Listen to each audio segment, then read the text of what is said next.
Hi, I'm Megan, welcome to my channel, and in this video I'm going to be making what I like to call a boxy ruffle top. A few weeks ago, actually several weeks ago at this point, I made a pair of pants using an old tablecloth, and I still have some fabric left over, so I want to take what I have and make myself a top. So my plan for this project is to take this fabric and cut out 2 rectangles, make a hole for my head, sew up the sides a little bit. That's like the boxy part of this top. And then I'm gonna take whatever fabric is left over and I'm gonna make a ruffle. That's where I came up with the boxy ruffle top, or the ruffled boxy top. Ruffle box top. Box, ruffle, top. Just whatever. You get the picture. Let's do a couple measurements and then get into this project. I'm going to take my bust measurement, my head circumference measurement, and I'm going to measure from the center of my collarbone out to where I want my neckline to hit at my shoulder. For me, that's about 4 inches. You will also need to measure from your shoulder to where you want the boxy top to end.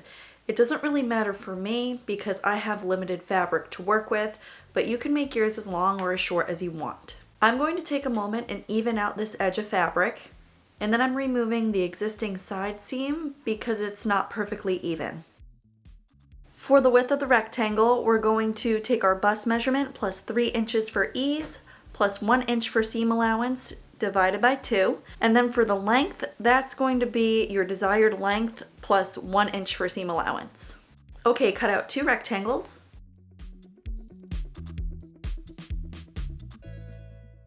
Then fold in half like this. I'm going to place my already hemmed edge at the bottom of my rectangle so I don't have to finish the bottom edge later. We are going to cut out the neck area. You can cut out your neckline literally however you want. Just keep in mind that the front neck curve measurement and the back neck curve measurement, once sewn together, needs to be at least your head circumference measurement or your head will not fit through. So I'm measuring over from the fold 4 inches from that measurement I took earlier. And then I'm measuring down 3 inches and drawing a curved line. Next, I'm measuring down 1 inch from the outer edge and drawing a line from that 4-inch mark to this 1-inch mark. And then this is going to mimic the slope of my shoulder. Cut out along these lines.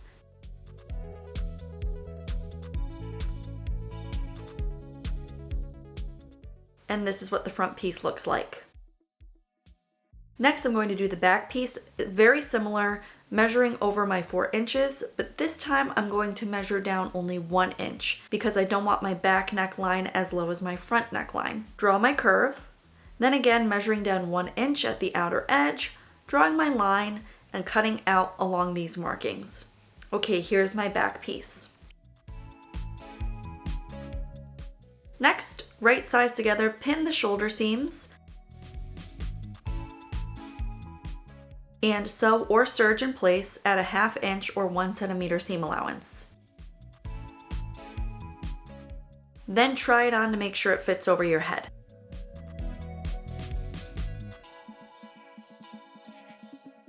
My neck hole is too small, I have to cut it a little bigger. I'm making my neckline larger by measuring down 1 inch at the front center fold and then retracing my curve. Then I'm carefully cutting out along this curve, just in the front to the center fold, flipping the top over and then folding over what I had just cut out, laying it down along the neckline like this so it's nice and even, tracing a line, and then cutting out along the line. This way the neckline is perfectly even on both sides.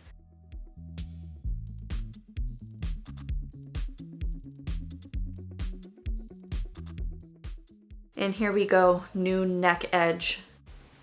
Okay, that's better. So what I'm gonna do now is press these shoulder seams, and then I'm going to sew the underarms here together, right here, but only about 1 inch, just enough to keep it all connected. So this will be my armhole. Right sides together, matching my sides, I'm measuring up about 1.5 inches because I want a very wide, relaxed armhole. Then sew or serge from the bottom edge to this marking at a 1/2 inch or 1 centimeter seam allowance. Okay, so now I'm gonna add the ruffle to the bottom here. So to do the ruffle, I'm gonna use this bit of fabric that's left here. The one side is already hemmed. What I'm gonna do is hem the other side so they match. Then I'm gonna fold it in half like this and then cut it in half long ways. So then I'll have two pieces exactly the same size. I'll use one piece for the front half and one piece for the back half. Fold over the raw edge twice, press and pin in place.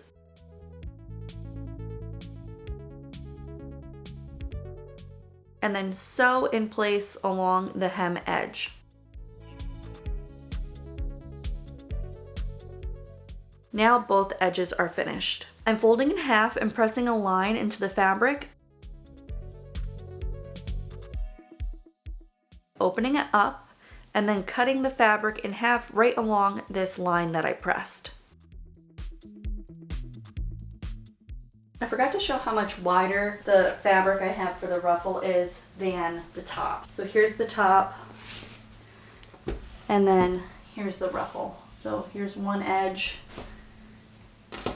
and there is the other edge right here. So it's, let me get out the measuring tape, I can tell you what the difference is.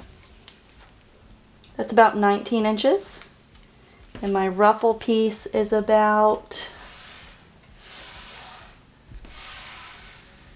39 inches. So it's almost twice as wide. So this is gonna be a really full ruffle edge. Again, I'm working with a limited amount of fabric. You can make your ruffle as full or as long as you want, but if you wanted to make one that looks similar to mine, take your rectangle width and multiply it by 2. On me, that's 20 times 2 or 40 inches. Then your desired length plus seam and hemming allowance. Mine, when it's all said and done, is about 6 inches long. So I'm just gonna go here with my two pieces. 1, 2, and then I'm just gonna sew this short end together, or serge rather, and this short end together, and that's gonna form a tube. Make sure these pieces are facing right sides together and that they are being sewn at a 1/2 inch or 1 centimeter seam allowance. Tube is done. Now I'm going to gather that top raw edge so I can attach it to the top. But first, I'm gonna finish this raw edge by sending it through my serger quick. Next, I'm gonna sew 2 rows of gathering stitches along the top edge of my fabric using the longest stitch setting on my machine. I forgot to film me sewing this, so don't backstitch and also don't cross your rows of stitching. Otherwise, you won't be able to pull on the strings to gather the fabric. Okay, then pull on the strings to gather the fabric until it's the same width as the boxy top, and pin the raw edges together, right sides of the fabric facing. All pinned together, time to sew at a 1/2 inch or 1 centimeter seam allowance.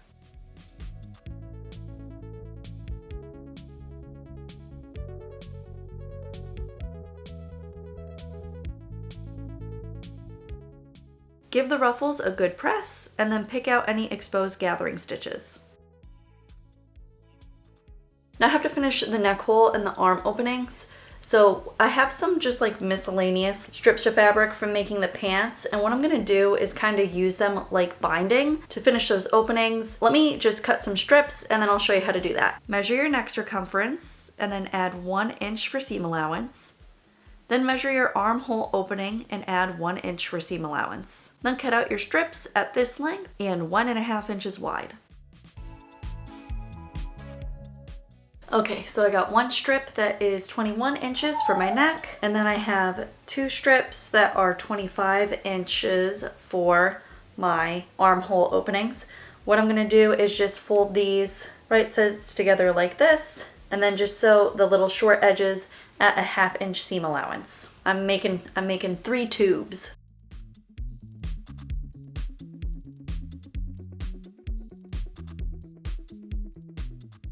Press open the seam.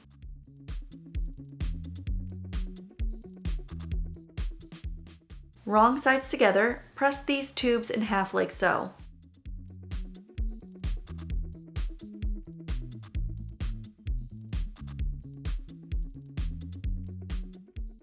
You'll have one finished edge and one raw edge. To finish the armholes and the neck edge, we're gonna take one of our tubes and matching the seam of the tube to the seam of the armhole, we're gonna pin these right sides together, matching the raw edges all the way around, and then we are going to sew in place at a 1/4 inch or a 1/2 centimeter seam allowance.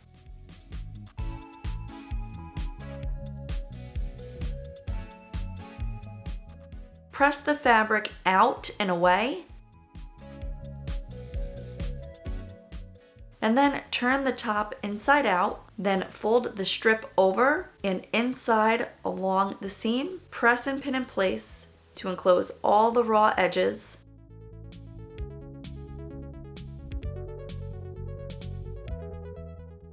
And then sew close to the edge to finish.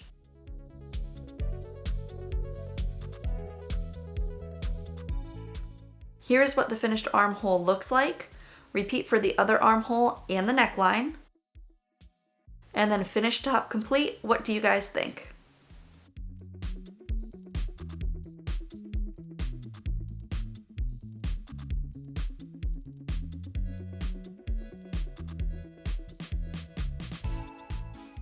This turned out spectacular. Do I love it? Yes. Will I wear it all the time? Also yes. Obviously I plan to wear this as a set. I've been wearing the pants as its own thing.